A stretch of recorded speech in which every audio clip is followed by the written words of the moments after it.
Hello there, Sir from 17 once again. This is my Nioh Alpha walkthrough. This is the final installment in this demo, and after this you'll have seen all of it. So you can at least say you saw all of it if you didn't manage to play it yourself. Or maybe you beat all of it as well, which... There was a couple of reviews that somebody was tweeting about that thought the demo ended after the boss on the boat, which I think is hilarious, because you know what that tells me? It tells me that the person who made that review was not good enough to either beat that boss on the boat, so they lied in saying that that's where the demo ended, and didn't do enough research to find out that there was more. Which is really sad, but it happens. Most famously, God Hand. The man who reviewed God Hand for IGN couldn't beat the game. So he just lied, and he shit on that game. Which is sad, and he should feel bad. But this is where it shows you the katana's combos. So you notice how it says you can pick them, and there's 3 moves to pick between, that quick draw and the grapple. I was trying to change these to different enders to see if I could alter the combos, a little bit like God Hand in some ways, but it wouldn't let me pick them. And I was unassigning, and I was trying to mess, and it wasn't having any of it. And I'm not entirely sure what I was doing wrong, or maybe it wasn't active in this, but I couldn't get it to work. So maybe in the final release you'll be able to have a bit more flexibility over what you put in those slots, but the only 2 I know of at the moment are the weapon enders, the kick and the flippy slash, and the ability to use that energy pulse that does damage and apparently gets rid of the negative energy stuff. But can you remember when we went behind the shrine that's just north of me there? We got a key. The key opens the door just past this doorway to the left of me now. I've pulled this ogre, which was always going to happen, so I'm probably going to move him out of the way. And then I'm going to hit this door, and then I'm going to try and hit the shrine. If I don't hit the shrine, there's going to be a Laurel and Hardy moment of running away. Because just like Dark Souls, if enemies are close to the shrine, you can't hit them. But, for once... you can sometimes hit it, other times you won't. So if you don't, just run away, kite them away, and then come back. But if you can hit it, you can reset them, and then you can move onwards. Here is where I've died in the recording of this. And here is a dude who is laid on a bloodstain, which is fun. And there's always a ton of bloodstains here for you to kill and try and get some good gear. Because those knights that you can see to my right, those stone warriors, they all come alive. And they're massively spongy, and they do quite big damage. There's his 4-hit combo on the medium stance.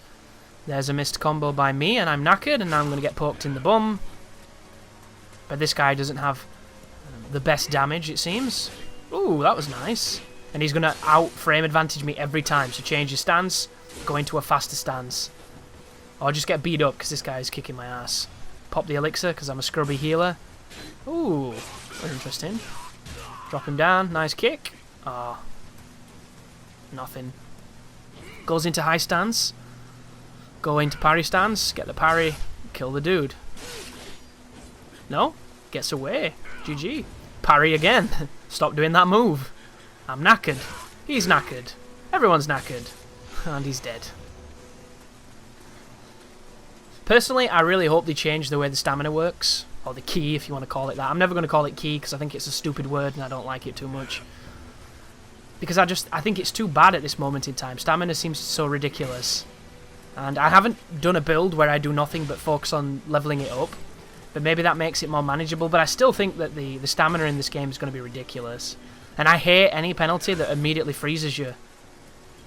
It's just bizarre to me. Like, every game that's used this kind of stamina system has probably had movement penalties, but not many of them have had movement penalties where you completely freeze. It reminds me of Evil Within, and I hated it in that game, and I'll hate it in this game. This game makes more sense, though. Evil Within just didn't make sense. But nothing should stop you for that period of time. You know, it's kind of crazy. How do you fix it, though? That's the question, isn't it? How do you make it work better? I just think it should give you a penalty on how fast you regen, and you should be able to move normally. But if you get hit, then you can be frozen in that kind of gasping stage. I think that's probably fairer. Because if you have no stamina and you get hit, it should stun you like that. Or if you try and block, it should stun you like that, but stunning you like that just for being there and trying to do an action when you're in negative key seems really strange. And you're going to get a lot of people who are very good at Souls games complaining about it because it's never been a thing in those games. And stamina in this game is way stricter than any Souls game. It really is. Like, watch my moves and watch when I try and add dodges to them, just how often I lose all stamina just by doing simple actions like that. And you can go into your learning tab and you can make dashes take less stamina, things like that. You can make your character a lot better at moving and a little bit more optimized, but even still, there's still moments where you're going to fuck up and you're going to get stuck. It's just the way the game works.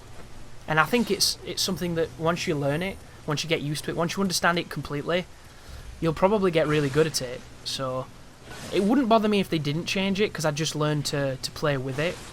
But personally, I'm not a fan of stamina penalties at all. I just am not. It's an interesting enemy, this, because it looks like it's ripped straight out of God of War or a Souls game. You know, it's got that kind of internal glowing stuff of a lot of the animatronic stone enemies in God of War, and then it's just the whole slow, big swing, tall dude, a la, you know, the giants in Darkroot. Only this guy's dumb as fuck, because if you hit him on this angle, he keeps doing that same move. So you just move a bit and then hit him again. And they need to work on some of the movesets of some of the enemies, because there's not enough. It's one of the things I find most baffling about imitating Souls. At this moment in time, Souls has become so complicated and so complex in its mechanics that if you're going to imitate it, you've got to step up. You can't have enemies that have got 2 attacks. 2 attacks is not enough. You know, it just isn't enough. And you can compensate by massive stamina penalties and by making them do massive damage, but it's not going to make it a better game. It's just going to make it less interesting, give it less replay value. Like, that's one of the main reasons why From's series is so popular, because the enemies are so diverse in what they can do that you get those moments almost every playthrough where you go, Jesus, that's never happened before. I've never seen him do that. You know, that happens so frequently. And it always keeps it fresh, because the first enemy in the game can kill you regardless of how good you are, just because of the way the systems are. And there are a lot of times in this game where anything can kill you, but it's just because you got 2 hit and you can't take damage. So it doesn't feel the same. It feels cheapened. This guy is in the high stance with the spear, which is actually really good at catching backwards rolls, but it puts him in negative stamina, so we can use that to punish him. It does give me faith for a new Onimusha, though, because Onimusha's legit, dude. The only thing I thought was lacking in Onimusha was the camera, because fixed cameras was tricky, but back then we were used to it, so we didn't really care. Then the later games moved it to 3D camera. It was a little close for my tastes, but once again, it was very playable and very fun. I just think that's a series that never made a bad game. I didn't play the DS ones or the Game Boy Advance ones or whatever they were. I never played any of those, like multiplayer Smash Brother games or whatever they were. But the main series, I didn't play a bad one. And just think too, what they could do with the technology, because we haven't seen one really since PS2. And that's 2 generations away from where we are. You can't even imagine just how cool it would be, but I always wonder, do you think it's a different time now for those kind of games? Because gaming has changed so much, it makes me wonder if they will still stand up the same way, and if the devs will have the balls to make that kind of game again. Because that's one of the things I don't think about enough, and I really should. Games have changed so much. The games I grew up loving, that I wish games were similar to, or, you know, shared a lot of the design with, are games that just don't fly anymore, because they're too tricky, you know? They require, dare I say it, skill. You don't give somebody Onimusha 1 and they just beat it, because you have to fucking earn it. And gamers now just don't want to. They'd rather just, you know, hack to level 50 prestige and trade fucking headshots with their buddies in free-for-alls. Like, that's the culture of gamers that we are at the moment. It's disgusting. And I don't know why or where it came from. I understand the devs. You can't blame the devs. They want money, you know? The publishers want money. the devs want to make their game, if they have to concede on certain features, they will do so because they want to make that game. And it's what they're passionate about, and sometimes, unfortunately, design decisions overstep artistic decisions, and you lose out on the quality, and you get something that's essentially, microtransactions and virtual gambling and all this other bullshit that's infecting everything. Season passes before games are out, and the game itself doesn't work, and wonderful features like Always On, so when you have a bad internet connection that seems to be perfectly fine when it's, just running Xbox Live or running PlayStation Network, yet when you're playing a game, booted to the main menu, all this fucking trash that's, trying to achieve something in the long run, be it, more money for publishers so that you can't trade games in, or more money because they're selling you all this bullshit you don't need, but gullible people with too much coin spend it anyway. That's not what games were about, not so many years ago, Like, it makes me wonder, is it the gamer who never played Donkey Kong in the arcade? Even though, personally, I really don't like Donkey Kong. I respect it, but I've never liked that game. That game is hard, and I don't know, I get bored of it. I'm so weak. I'm an entitled newer gamer, I really am. But, those older games in arcades where you put your money in, and you barely lasted 10 seconds, and then you had no more money, and you're just kind of like, I wanted to play more, but I suck. That doesn't exist anymore. There's people who don't know what that means, that don't know the preciousness of having a console at home where you don't have to put money in so that you can get killed by the first guy. Like, that doesn't exist anymore because the first guy never kills you. And then you get these moments in Dark Side Phil playthroughs where it's just like, this game is bullshit because it killed him. Because games don't kill you anymore on normal. So all the people that liked the challenge have progressed to moving on to harder difficulties and doing challenge runs and artificially increasing difficulty by self-restrictions because the devs just don't make them good enough anymore. There's no skill ceilings, there's no learning curves, there's nothing like that. And that's what a lot of people who pick this demo up will do. They'll pick this demo up and the first guy will two-shot him and they'll be like, fuck this is crap. Where's me one-man army noob tubes? And then they'll go back to COD. And they'll call it a shit game. And it's not a shit game. It's a goofy, wacky game with issues, but there's a great foundation here of a lot of promising tools. But so many people want to just walk up to stuff and kill it. They want a fucking driving game. That's what they want. A driving game that is literally a motorway. That's what they want. They want a straight path to victory, where they get a medal for starting, they get a medal for taking part, they get a medal every time it loads. Like, I don't get it. It's the same people who hack on PC on games like Dark Souls. What's the point in having max stats and being unkillable when you're playing PvE? The point of those games is the thrill of death. You're always a second away from death. When you remove the fear of death, there is no game left. You were playing a fucking loading screen. That's all you're doing. Like, you might as well be stacking a shelf or banging a nail into a plank of wood, because that's what you're doing. And I don't get it. But look at Onimusha bringing this back. Onimusha's a game that had really tricky puzzles for a young mind. It had action that could kill you very fast. It was a challenging game that required precision from the player. And it was dark and adult and not that accessible unless you were a Resident Evil. Wow, you see that damage? Jesus. This is a bad situation I'm in, by the way. We'll live, though. Hit that shrine, get rid of him. Like a giant bitch, I love it. And if they were to make Onimusha now, would that be the same?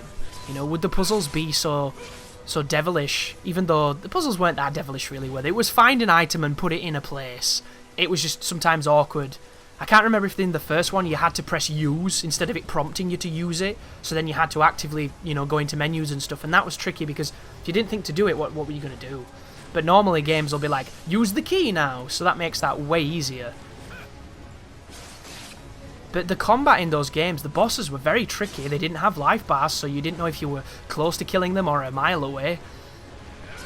They were tough games. And I don't know if we would get the same game. Like, would they change the movement? Would they adapt the difficulty? Would it be more cinematic? Would it be easier? I don't know. I think a lot of it, for me personally, stems from Japanese design. Japanese design now is looked at as being archaic and almost a joke for a lot of developers, and I don't know why. Doesn't make sense to me, because to me Japanese design is games. Don't get me wrong, I think Western studios are amazing and they've made some fantastic products, but I like Japanese design. It's my favourite design, because it's the people who put porn mags on the bottom shelf in the children's section. It's that kind of mentality. It's just insane, but it works, and God bless them, because we don't do it that way, you know? We couldn't make those masterpieces of Japanese gaming because we would look at it and think, well, this is fucking stupid. This is ridiculous. This makes no sense. How could this work? But it worked. And that's what makes it beautiful. And because all these Japanese studios are moving away from their own design philosophies and they're looking at it as this, you know, archaic, arbitrary, we've got to go towards this Western philosophy because that sells all the money. Call of Duty this, Call of Duty that bullshit. That we're missing out on those experiences, and I think a lot of the stuff that I have such a fondness for is now looked at as almost a trope that shouldn't be imitated. And I speak about this quite a lot, but this is a boss, and it's a particularly difficult boss because its lightning can one-shot your build. So you can be aggressive on this character, you can get close and hug his sides and do massive damage to him very aggressively. And you can block when he does his swipes if you're not confident in dodging them. And he has a very tough time getting you off him. If he does the spin, you can block it. But I'm going to try to dodge in this match more than block, because that's what I wanted to do when I was recording. That means he's going to do the lightning. You can interrupt it, but if you don't, you're dead, which is why I'm going to run away from it. My strategy here is very simple, guys. At a distance, this creature can do one of three things. It can do the lightning like that, which is very punishable, but I'm not going to do it, and it can do that, where it jumps at you. When it jumps at you, hit it, get away. That's all we're going to do. The third option is it can use the lightning. It can also do the roll, a fourth option, and cover distance like that. Never chase it when it does that roll, because the lightning can one-shot you. This is 4 peels of lightning. Use it to destroy the cover in the level so you can run around more freely. And that's all we're going to do. It's going to be slow, it's going to be methodical, but we're going to kick its ass. It's the safest way to do it. Bait the jump attack, hit him twice, get to his side, hit him a few more times, then get out of there. If you get greedy here and you lose your patience, you will die. I know, because this boss has killed me about 20 fucking times. I've had really good fights where I hit it in the face and stun it, and then it does that weird animation of putting you bang in front of it regardless of where you are, which I disagree with immensely. And it's been going really, really good, and then I've been hit by something because I was in recovery frames, and it instantly killed me. So, all business now, guys. Play defensive, play smart, and turn this boss into a cream puff, because this is not a very well-designed boss, I don't think.